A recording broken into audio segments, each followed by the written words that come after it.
হলো যেহেতু আপনারা জানেন আমাদের যে ইঞ্জিনিয়ার ইশরাক হোসেন উনি গত রবিবার আন্দোলনটাকে স্থগিত করে আমাদের ঢাকা দক্ষিণ সিটি কর্পোরেশনের দপ্তরগুলোকে খুলে দেওয়ার নগরবাসীর প্রতি অনুরোধ জানিয়েছেন এবং সেই মোতাবেক অফিসগুলো খুলে গিয়েছে। কর্মকর্তা কর্মচারীরা আসবে এবং তারা তাদের দায়িত্ব পালন করবে বলতে দল থেকে এভাবে সিদ্ধান্ত গ্রহণ করে সবাইকে এই মেসেজটা দিয়ে দেওয়া হয়েছে। তা আমরা সেই মোতাবেক আমরা ঢাকা দক্ষিণ সিটি কর্পোরেশন যেহেতু জাতীয়তাবাদী শ্রমিক কর্মচারী ইউনিয়ন আমরা সকল কর্মকর্তা কর্মচারীদের অনুরোধ করছি যে নগরবাসীর অনেক দুর্ভোগ হয়েছে। আমরা যেহেতু এই আন্দোলনকে সমর্থন করছি তবুও আমরা দুঃখিত, আপনারা আপনাদের সঠিকভাবে আপনাদের কর্মস্থলে এসে আপনারা দায়িত্ব পালন করেন। তো গতকালকে অনেকেই মেসেজ পেয়ে এসেছিল, এসে আসার পরে ওনাদেরকে অনেক কর্মস্থলে ঢুকতে দেওয়া হয়নি, প্রবেশপথে বাধা দেওয়া হয়েছে। আবার অনেকে দপ্তর আগেই চলে গিয়েছিলেন, তাদেরকে দপ্তর থেকে বের করে দেওয়া হয়েছে। এটা বের করেছিল আপনার যারা 5ই আগস্টের পূর্বে স্বৈরাচারের দালালের লালন পালনে আশ্রিত ছিল, তাদের থেকে প্রমোশন বিভিন্ন সুযোগ সুবিধা আর্থিক সুযোগ সুবিধা নিয়েছে।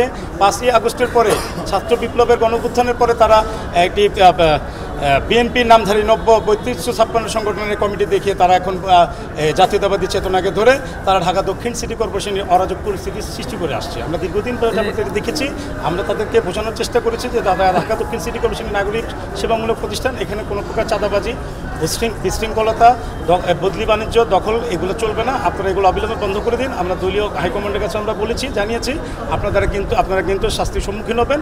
আপনারা জাতীয়তাবাদী আদর্শকে ধারণ করলে, শহীদ রাষ্ট্রপতি জিয়া রহমানের আদর্শকে ধারণ করলে তার আদর্শ নিয়ে সংগঠন বা রাজনীতি করতে হবে। আমরা ঢাকা দক্ষিণ সিটি কর্পোরেশন সকল ইউনিয়নের কর্মকাণ্ডের বিষয়ে তারা স্বাধীনভাবে তাদের কর্মকাণ্ড করবে এই আমরা বিশ্বাস রাখি। কিন্তু তারা আমরা দেখছি 5ই আগস্টের পর থেকে তারা এখানে ব্যাপক একটা ফ্যাসিস্ট আচরণ শুরু করে দিয়েছে।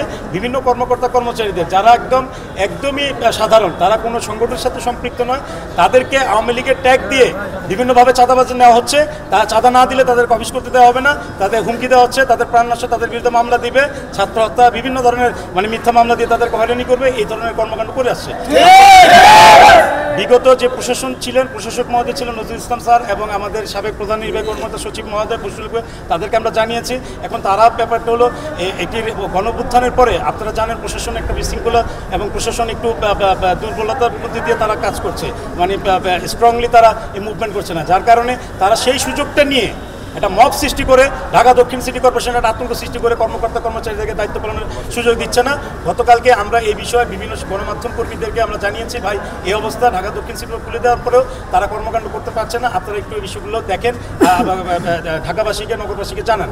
আজকে কিন্তু আমাদের মাঝে অনেকে ঢাকাবাসী এসেছে, অনেকে রাজনৈতিকভাবে এসেছেন, আমাদের ঢাকা দক্ষিণ সিটি কর্পোরেশনের সর্বপর্যায়ের কর্মচারীরা এখানে রয়েছে।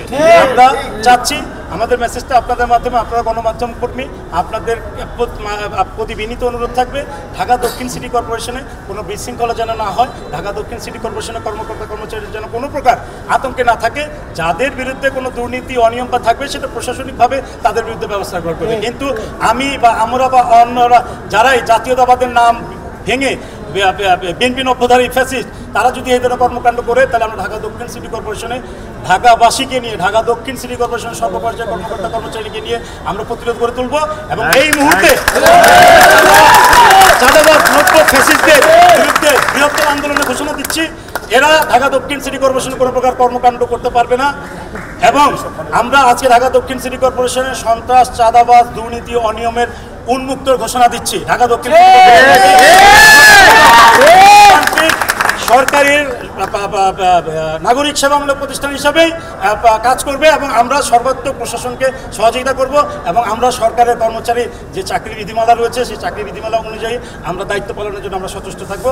আপনাদের মাধ্যমে ঢাকাবাসী এবং আমাদের সরকার প্রধান এবং প্রধান উপদেষ্টা মহোদয়কে আমরা এই মেসেজটি দিতে চাচ্ছি এবং স্থানীয় সরকার মহাদেষ্টা এবং আমাদের বিএনপির ভারপ্রাপ্ত চেয়ারম্যান যিনি আমাদের জাতীয়তাবাদী আদর্শের সবচেয়ে বড় অনুপ্রেরণা, আমরা তাকেই গণমাধ্যম কর্মীদের মাধ্যমে জানাচ্ছি ঢাকা দক্ষিণ সিটি কর্পোরেশনের জাতীয়তাবাদী আদর্শটি শহীদ রাষ্ট্রপতি জিয়া রহমান আদর্শকেই ধারণ করতে, অন্যথায় তারা কেউ সংগঠন করতে পারবে না। জি, আমরা এসেছি কর্মচারীদেরকে আশ্বস্ত করতে যে ভাই আপনার আতঙ্কে থাকতে হবে না। ঢাকা দক্ষিণ সিটি কর্পোরেশন আমাদের ইঞ্জিনিয়ার ইশরাক হোসেন সাহেব খুলে দিয়েছেন এবং সেই পর্যায়ে আপনারা দায়িত্ব পালন করেন। কিন্তু আমরা আসলে বাস্তবে এসে দেখি এখানে বহিরাগত কিছু লোকজন নিয়ে তারাও মহড়া দিচ্ছে, কর্মকর্তা কর্মচারীদেরকে ঢুকতে দিচ্ছে না। আমরা একটা প্রতিবাদ করেছি, প্রতিবাদ করার পরে আমাদের উপরে তারা হামলা চালানোর চেষ্টা করেছে, আমরা আমাদের কর্মচারীরা ঢাকাবাসীরা সেটা প্রতিরোধ করেছে।